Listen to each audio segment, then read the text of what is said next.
for cultivating progress across the South, for working to unconditionally improve the lives of all, and for the bold underwriting of every Gravy podcast. SFA thanks our visionary Louisville, Kentucky friends, Pam and Brooke Smith. 2024 was a bad year for Louisiana crawfish lovers because it was a bad year for Louisiana crawfish. There simply weren't enough of them. Summer 2023's severe drought hit Louisiana especially hard. The extreme heat and resulting dried earth caused the poor mudbugs to die in their underground burrows. In the spring of 2024, when crawfish season rolled around, it became apparent the industry would suffer, and consumers would too. Normally, in Louisiana, crawfish cost around $3 a pound, but last year they were as high as $9 a pound. It was even worse for Texans, who saw prices over $12 a pound. WWNO's coastal desk reporter, Eva Tesfaye, covered the crisis in real time, and it left her with a new question. As extreme weather events become more likely, what are farmers doing to protect their crawfish? I'm Melissa Hall. You're listening to Gravy. Gravy. Gravy. Gravy. A production of the Southern Foodways Alliance, Gravy tells the stories of the changing American South. Eva Tesfaye takes us to Southwest Louisiana. We begin with a southern delicacy that's in high demand as always, but in short supply this year. This is the season for the Cajun delicacy, but a devastating drought has hit the food chain hard. The crawfish industry will now be able to request help after a disastrous start to the season. Today, the governor declared a state of emergency. Sitting in his off-road vehicle, Michael Moreaux slips on bright orange rubber gloves before we take off for a tour of his crawfish farm.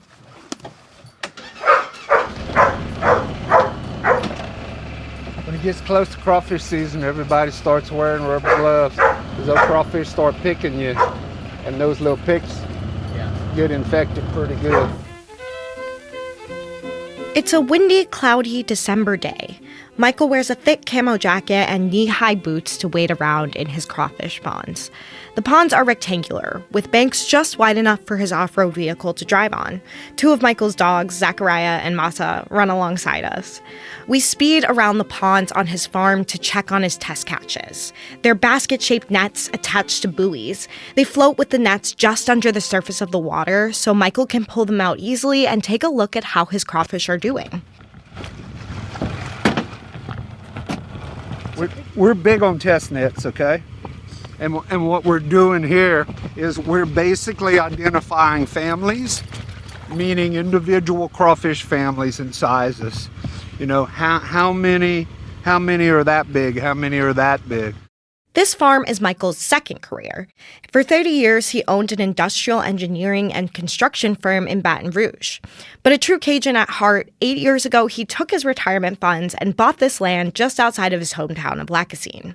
That retirement money is why he's able to invest so much in crawfish farming and experimentation. Whether they're organic, whether they're production agriculture, do they work long term? Do they bring value to the table? And most importantly, do they bring value to the soil? Do they bring value to the water? Because that's what's going to affect the next generation. And if we don't start thinking that way, it's not going to be good. Crawfish farming is already technically a regenerative practice. That's because it's farmed in tandem with rice. After the farmers harvest their rice, they flood their fields and catch the crawfish. Michael is slightly different because he cares about the soil and water pretty much exclusively as it relates to farming excellent crawfish. And instead of only using rice, he's using other types of grasses as well, native ones. That's because they grow earlier than rice. We're going to get the wild millets and the naturally occurring grasses to come first, even before the rice. Those grasses will die and float to the bottom where the crawfish will eat it, so the crawfish have a steadier supply of food for longer. You can see they outpace the rice. The rice is just coming through the water now. Now we've already grown, and as I flood up a little bit, the grass can't take the water, so it starts folding into the water. So we've already fed these little crawfish 2 crops of food, and we haven't touched our rice yet. Michael says because of his narrow focus, he can worry more about the health of the brood stock, the crawfish that are going to breed and produce more crawfish, especially the females. When we put her in the burrow, we're putting her in the burrow at 150% maximum potential. Maximum potential. She is healthy. She is happy. She got the cool jazz going on in that condo. She's thinking about starting a little family. She go to the gym. She got her nails done. and then she has 300 kids. He wants to make sure the female crawfish are strong and healthy enough to survive extreme weather events. Climate change is not going away. I mean, we don't have to say what caused climate change. If you don't see climate change in this country, you're not looking. Because I mean, we're starting to have some hellaciously hot summers. I mean, we're roasting down here, and the rest of the country too. So how that trend will go, I mean, we don't know. But we have to increase the resiliency of the female crawfish to the point to where she is so healthy that she can weather any storm that Mother Nature throws at her. Most crawfish farmers pump water into their fields, but Michael goes out of his way to filter that water. That way he can also kill apple snails. Those are invasive snails that are known to bring down crawfish populations. It's a problem that conservationists of Louisiana's wetlands are facing as well. Our apple snail scrubber was just kicking butt, right? Till we found out they can come out of the canal and walk across the road in the pond. No. It's like, are they from hell? It's so pretty cute. It's such a cute little name and like. No, it's yeah. No, it's and then everyone's like apple snails. Yeah, I'm doing it. It's starting to feel like a horror movie, bro. You know, one of them horror movies that starts all innocent and stuff. That's what it's like. Oh shit, y'all can do that too. You can walk. Farming crawfish this way is a lot of work. So why does Michael do it? He has 2 main goals. 1, to protect the environment. He makes sure the water he uses is also clean before he pumps it back into Lacassine Bayou. This state has a horrific surface water contamination problem. It's a circle. You're going to see it again, okay? You better be good to it on the way out because you're going to have to deal with it again. The second reason is he wants to produce the tastiest crawfish for Louisiana cuisine. For the jambalayas, étouffées, pastas, and pies, or just a good old crawfish boil. You know, one thing you can't do in Louisiana is lie to people about crawfish. Because, bro, they're going to bust you in a second. Eventually, he wants to open his own crawfish restaurant. I'd like to build a little family restaurant up there in front of my house where my dad's old store was. And because our whole family are foodies. I mean, I think you asked, why do you do this? It's about the food. I mean, you can say what you want, but at the end of the day, the better you make the food, the happier coon asses are. But that's a future goal. Right now, he needs to verify what he's been seeing on his farm with data. Anecdotally, he says his crawfish are bigger, tastier, and live longer. And to understand why, he needs the help of academics. And we're just at a point with our research that we need research partners. We need marine biologists. We need people taking water samples daily, hourly, that have time to do it. And hopefully, that will lead to other farmers picking up these practices too, and improving the crawfish industry as a whole. But Michael has been having trouble getting scientists and other crawfish farmers interested in his work. That's because right now, it isn't worth it for farmers to put in that amount of time, effort, and resources into those aspects of farming crawfish. Mainly because most of those farmers also have their rice to think about. Nobody wants to put that much work in it.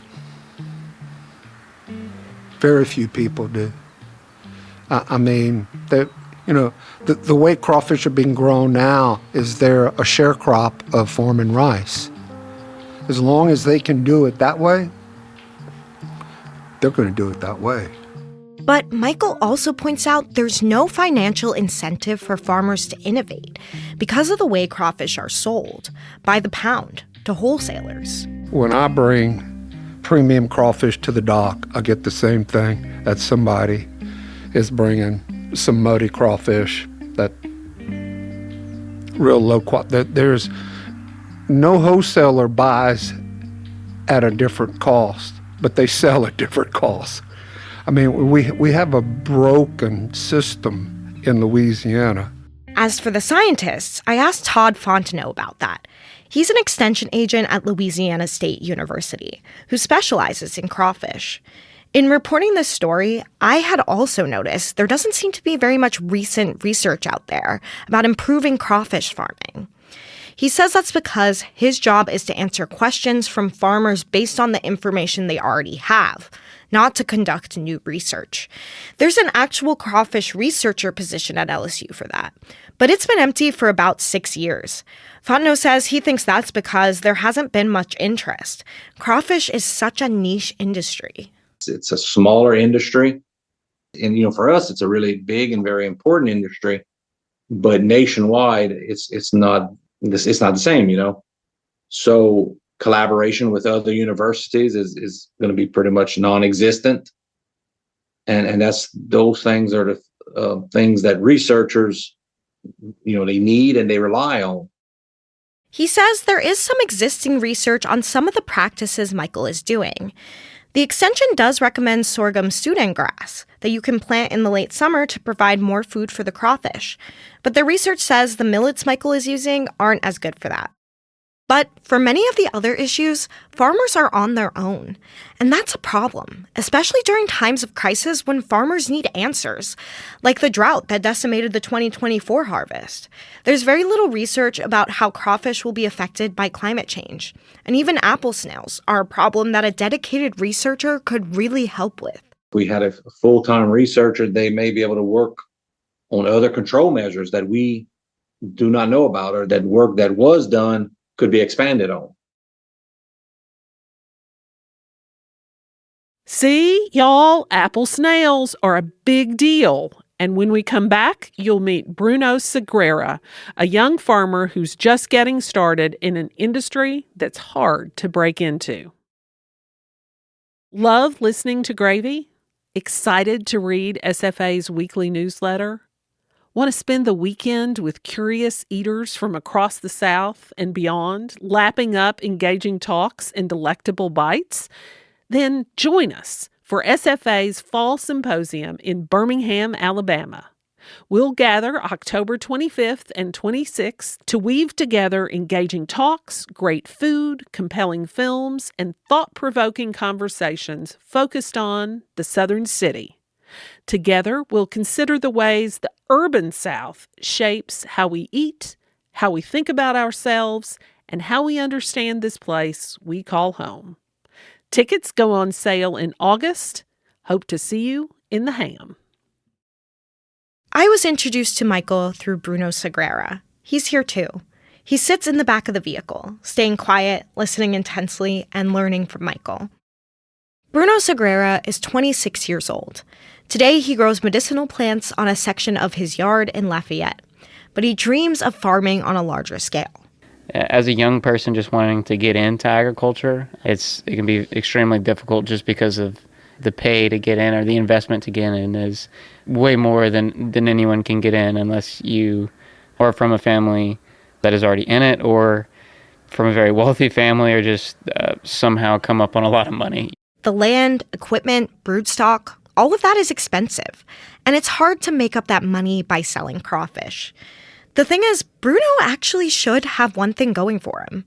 He's part of a family that is already in the crawfish industry. His grandfather has a crawfish farm in Vermilion Parish in south central Louisiana. I'm a fifth-generation rice farmer and third-generation crawfish farmer. Because crawfish production, as we know it, cultivated production, it's only been around for 50 years or so. It's relatively new. And I just grew up, on the rice and crawfish farm and stuff. But growing up, he got the message that there's nothing for him there on that farm. He was encouraged to go to college and travel the world, which he did. But he ended up right back in agriculture and learning about all kinds of different practices. Of course, I found my way back, after going into, organic agriculture, regenerative agriculture, indigenous agriculture, all these things, and trying to figure out how to implement them back here. And coming back into the farm, that I realized there was it wasn't just in terms of changing it to be organic or be regenerative or whatever, but it's whoa, I actually learned there's some massive problems. He says he noticed their production getting smaller over the years, and he's really worried about climate change. During the 2023 drought and the shortage that followed, he wondered if the farmers could do something about it. Especially in the crawfish industry, it's just simply ignored until something like last year, where you literally can't ignore it. It's whoa, this is a problem, but then you just blame it on, well, it was this extreme event. And it's well, no, that extreme event exposed these problems we have. Bruno points out crawfish spend most of their life in the soil. So he went and asked the LSU Extension about it. Hey, do you think if we improve soil quality and, add organic matter that promotes more life in the soil, maybe that's more food for them and stuff, do you think, that would help our crawfish because we have a huge decline? But he didn't get any satisfying answers. So he wants to try out practices that are better for the soil on his crawfish farm. He would probably be another Michael, trying out new things and seeing what works, but he can't get his family on board. I'm wanting to do things, pretty differently, and it's cool with my grandfather, but my father's, not cool with it, which he's going to be the next generation, so I'm not farming with them, because we can't be on the same page. So now his plan is to start his own crawfish farm, and it's going to cost a lot of money. He still needs the land, the equipment, and the crawfish brood stock. Kind of where I'm at right now is trying to figure out, well, how can I make it happen? I'm pretty determined to, make it happen. That's why he's here to learn from Michael, because they're like-minded. Throughout the tour, he asks specific technical questions that he can apply on his future farm. Like, how does Michael spread minerals in the soil? What is the one practice he'd recommend? It's clear that Bruno looks up to Michael, and Michael is supportive. He's hoping that his work can help out a lot of younger farmers in the future because he recognizes how hard this work is. There needs to be room. There needs to be room for a kid that's got a part-time job with a 30, 40-acre pond that he can push boat in the morning or in the afternoon and make $20,000, $30,000 a year crawfishing because it's hard work.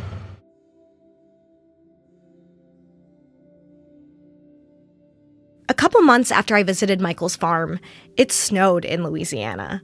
Where I live in New Orleans, it was the most snow the city had seen in more than 100 years. And a lot of people were worried about whether the crawfish would survive, given the shortage last year. After calling the extension agents and a couple other farmers, I decided to check on Michael.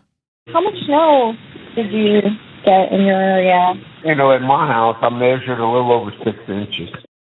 Of course, he said his crawfish are all good. And this year is supposed to be a good year for crawfish all around, despite the snow. Michael also told me that he's starting to get interest from researchers. He said an LSU entomologist stopped by his farm. She communicates well, and she processes data real fast. So, those are the kind of people that we're going to need.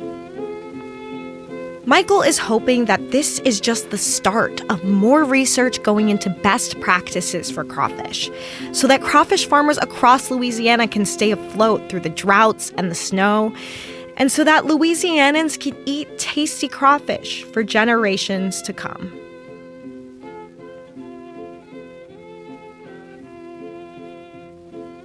Eva Tesfaye reported and produced this episode. She covers the environment for WWNO's Coastal Desk. Before joining WWNO, she reported for Harvest Public Media and the Mississippi River Basin Ag and Water Desk. Eva was also a producer for NPR's daily science podcast, Shortwave. We thank Wendell Patrick for Gravy's theme music. We also owe a huge thank you to Clay Jones and Broadcast Studios here in Oxford, Mississippi, for recording and mixing Gravy. Managing editor for Gravy and all other SFA media is Sarah Camp Milam. Olivia Terenzio is our podcast editor. Fact-checking comes courtesy of Lisa Pollack. Mary Beth Lassiter is our publisher. Visit us at southernfoodways.org to learn more about our work. And while you're there, watch a film, listen to an oral history, read an article from our sister publication, Gravy Quarterly, or make a donation. Your dollars fund our work and help us make more gravy. If you enjoyed this episode, leave us a rating or review. And for goodness sakes, tell a friend. There is plenty of gravy to go around.